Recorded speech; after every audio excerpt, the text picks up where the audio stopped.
Few other works by American composers share the combination of iconic stature, critical admiration, and audience popularity of Copland's Appalachian Spring. From the strength and clarity of its triadic harmonies to the angular character of its rhythms and the Puritan stoicism celebrated by the Shaker hymn Simple Gifts that Copland highlights in the score, Appalachian Spring combined the sound of the American vernacular with progressive compositional ideas and techniques. In doing so, the piece came to represent the advent of an original voice in American composition and reflect a generation of American artists and creative trends. As Stephen Ledbetter acknowledges in his program note for these upcoming performances, the social changes of the 1930s brought a general interest among the leftist artists and thinkers with whom Copland was friendly in attracting a wider audience than ever before, in addressing the common man and expressing his hopes, dreams, and desires by artistic means. Copland embraced these ideas and goals, creating a modified style that was accessible and singular, yet recognizable across several aesthetic periods, styles, and genres as quintessentially Copland.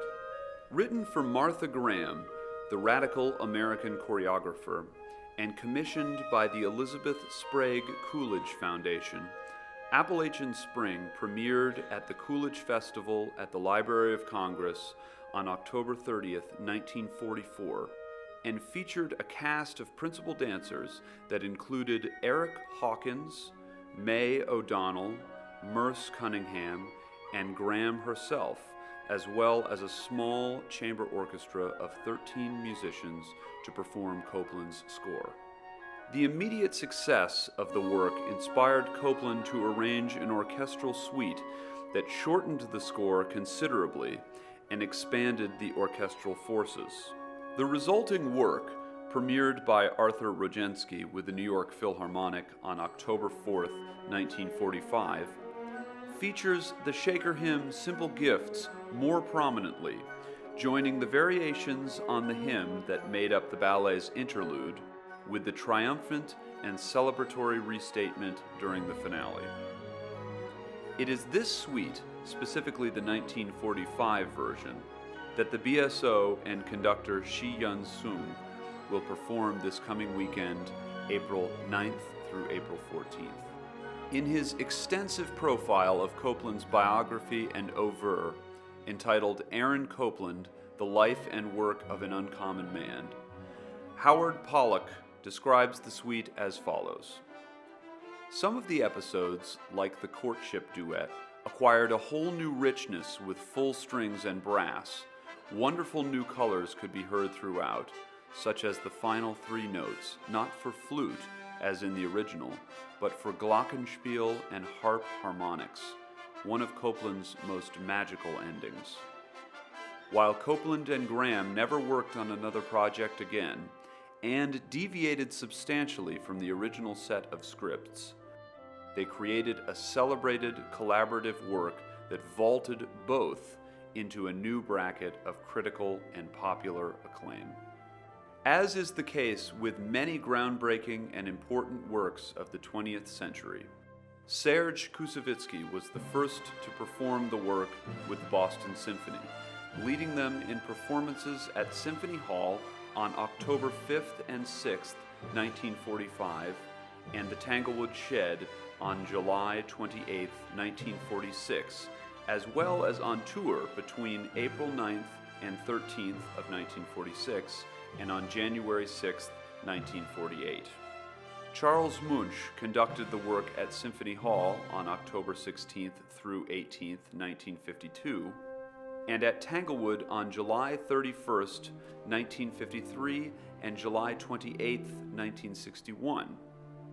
Copland, having deep connections to Tanglewood and the Boston Symphony, conducted the suite himself at Symphony Hall on April 9th through 11th, 1959, and at Tanglewood on July 20th, 1974. Michael Tilson Thomas, once a TMC fellow and Bernstein protege, also contributed several performances of the work in 1971 on March 26th through 30th and July 28th at Symphony Hall and on July 30th at Tanglewood. From there, the performance history of the suite fragments as many guest conductors polished the piece over the years. Leonard Bernstein performed the work on July 21st, 1974, Bernard Haitink at Symphony Hall on March 21st through 27th, Oliver Nussin in Boston November 4th through 6th, 1999, and Andre Previn at the Shed in 2001 and at Symphony Hall in 2002. Leonard Slatkin conducted Appalachian Spring at the Shed on July 21st, 1991, and is scheduled to lead the orchestra in another performance there on August 1st of this year. Join us at Symphony Hall on April 9th, 10th, 11th, and 14th, and witness the latest realization of this classic American work in the hands of the exciting young conductor Shi-Yun Sung and the Boston Symphony Orchestra. The ensemble will also perform The Bard by Sibelius, The Miraculous Mandarin by Bartók, and the Grieg Piano Concerto featuring pianist Nelson Freire. The music from this podcast comes from a performance of the 1945 version of the Appalachian Spring Suite with the Boston Symphony at Symphony Hall, led by Andre Previn, on November 2nd, 2002.